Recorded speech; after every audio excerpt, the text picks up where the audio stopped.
ခေါက်ကိုရောက်တယ်ဆွေတဲ့မိတ်တဲ့ဆုံးလို့ပါပဲကွယ်ခေါ်ရလာသူတွေများတယ်ဝဲပချိုင်လေးခွက်လို့သူပြုံးပြနေတယ်ချောတဲ့ရင်နဲ့အသက်လဲခိုင်ငယ်ငယ်တကယ်ပါပဲမောလာပြူနှမရဲ့စေတနာတွေပုံရှာလို့လာရဲ့ဒါကြောင့်လည်းပဲသူရင်မိကရဲ့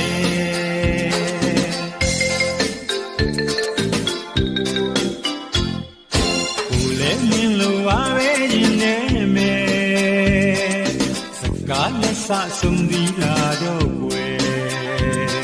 အကျဉ်းနာတွေပူကားတို့လို့ရဲ့မမျောလင့်ပဲနဲ့ချင်းမြတ်တာတွေကလေးကိုယ်တိုင်မပြေနိုင်စိတ်ထဲဆွဲကရဲ့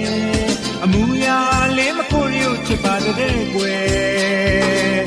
ရင်ဝဲအိုဘယ်လိုမှမသိတဲ့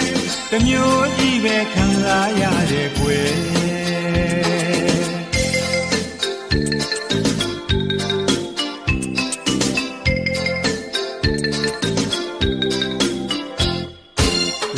တက္ကသိုလ်ပြန်သွားပါရမယ်အချစ်ကလေးတွားနေစိတ်အားမမြင်နဲ့ကွယ်မကြမကြာစာမမရေးကြမယ်